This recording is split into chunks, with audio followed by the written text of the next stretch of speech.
Queridos alumnos del curso de Derecho Comparado, esta es nuestra primera clase. ¿Cómo así surge la necesidad de establecer cursos, ¿no?, y métodos sobre derecho comparado? En principio, algo que debemos de establecer es que el surgimiento de los estados nacionales obedece a un proceso. Hay, por supuesto, estados-nación más arraigados, más extensos que otros, ¿no? Pensemos el caso de Inglaterra, por ejemplo, o el caso de Francia, o el caso, por ejemplo, de España mismo, no obstante la pluralidad cultural allí existente, o el caso de Italia, no obstante su configuración, digamos, como Estado nacional definitivo, recién tuvo lugar el siglo XIX. Sin embargo, digamos, la teoría que lo sostiene, que descansa en la soberanía nacional, recién es un acontecimiento del siglo XVIII. Esta idea según la cual los estados son soberanos no es una teoría de la antigüedad, del mundo medieval, del Renacimiento, sino del siglo XVIII. Es decir, esta idea por la cual los estados deben ser poseedores, digamos, de sus fuerzas armadas, de símbolos nacionales, el escudo, la escarapela, la bandera, deben estar dotados de una constitución, de códigos básicos, el código civil, el código penal, el código de comercio, el código de procedimientos civiles, el código de procedimientos penales, de Saint Codes, como quería Napoleón Bonaparte, y de hecho lo hizo durante su gobierno. Es una idea que emerge con la Ilustración en el siglo XVIII y se expande en el siglo XIX y también en el siglo XX. Sin embargo, ustedes me preguntarán, pero por ejemplo, en Inglaterra del mundo medieval, o España mismo, Castilla, por ejemplo, en el siglo XV, ¿no? Bueno, allí lo que existían eran reinos. Y más que una soberanía nacional, lo que existían eran propiedades de carácter personal que estaban vinculados a familias o a reyes. Por ejemplo, el Papa, ¿no?, dona las Indias a los reyes católicos, ¿no? ¿Esto por qué? Dona a los reyes católicos porque piensa que eso es por una propiedad personal. Es decir, tanto así que estaban estos territorios vinculados a familias, ¿no? No necesariamente a soberanías estatales. Entonces, en el siglo XVIII emerge una noción distinta de derecho, una noción vinculada a la soberanía nacional. Entonces ya se puede hablar desde el siglo XIX, por ejemplo, con motivo del proceso de las independencias, de un derecho peruano, de un derecho chileno, de un derecho argentino, de un derecho colombiano, de un derecho mexicano. Puede hablarse también respecto de la configuración de los estados europeos, de un derecho español, de un derecho italiano, de un derecho alemán, ¿no?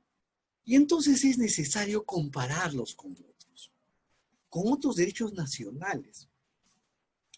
Pero no hay que olvidar que al final, antes de la Ilustración del siglo XVIII, habían vinculaciones o pertenencias de nuestro derecho, de otros derechos, con familias o con sistemas jurídicos, con conglomerados jurídicos, ¿no?, que tenían como elemento característico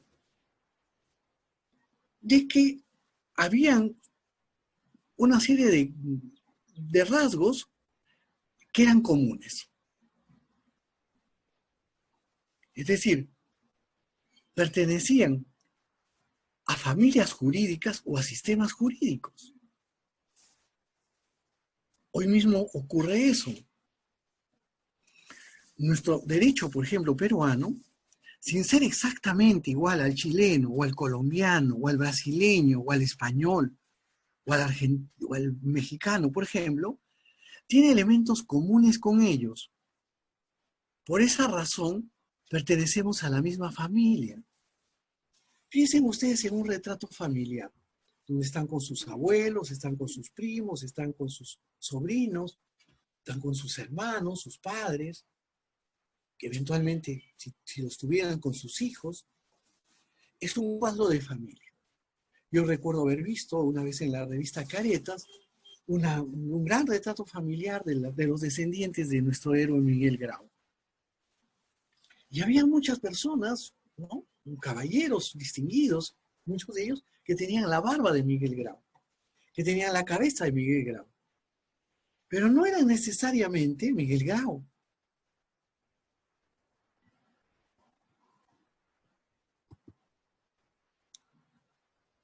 No era Miguel Grau. Entonces, pero sí se notaba que pertenecía a la familia de Miguel Grau. Lo mismo pasa con el derecho peruano. No es exactamente igual al derecho español, ni al derecho ecuatoriano, ni al chileno, ni al colombiano, pero sí tiene elementos comunes. Por eso pertenecen a una familia.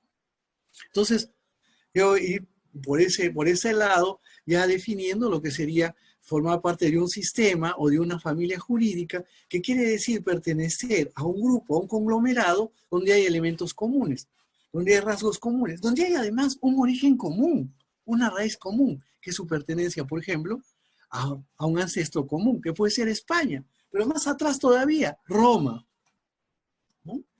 Ahora, nuestra familia jurídica es la familia jurídica romano-germánica. Bueno, ¿por qué? Porque tiene una cuota de estas dos grandes civilizaciones europeas, la romana y la germánica, principalmente romana, diría, quizás en un 60%, en un 30% germánica y un 10% de otras procedencias. Pero no es el único nombre que tiene. También se le llama romano-canónica, por la gran influencia que tuvo la Iglesia. Piensen ustedes, por ejemplo, que la Iglesia está preocupada mucho respecto de la vida interior del sujeto, en su subjetividad. Es decir, por ejemplo, el llamado iter criminis, es decir, el proceso de configuración y de determinación y de ejecución de un delito, tiene que ver incluso con un proceso mental que es una deliberación interna para la comisión de un delito. Entonces, de eso se ocupa el derecho canónico. O, por ejemplo, la preocupación del derecho canónico respecto de los límites que uno tiene para casarse con una determinada persona. Uno podría casarse, por ejemplo, con su madre, o una chica con su padre, o con el abuelo, o con la abuela, o con la nieta, o con el nieto. Entonces, ahí hay una teoría de impedimentos que hace imposible esa clase de matrimonios. Ahora uno se podría casar con su hermana, por ejemplo, con su hermano. Hay una posibilidad. Según el derecho canónico, hay una posibilidad. Pero si es que no hay forma de reproducirse en el mundo, es decir, si solamente queda una sola persona, que sería la hermana o el hermano, esa sería la única posibilidad, no hay otra dispensa. Pero sí es posible, por ejemplo, contraer matrimonio con la tía, con la sobrina, con el tío, con la sobrina.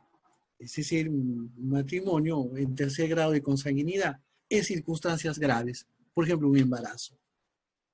No hay ningún impedimento para contraer matrimonio con la prima, con matrimonio por consanguinidad en cuarto grado.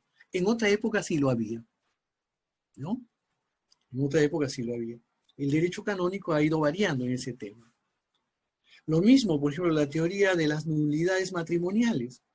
Es posible contraer matrimonio, por ejemplo, con Juana, ¿no es cierto?, cuando en realidad estoy contrayendo matrimonio con Rosa. O es que contraigo matrimonio con Juana en virtud de sus cualidades y resulta que tiene una serie de defectos. O con Juan respecto de sus cualidades cuando tiene una serie de defectos. Bueno, entonces, si es un defecto sustancial, quizás he cometido un error en una cualidad esencial del sujeto y ese matrimonio puede ser nulo,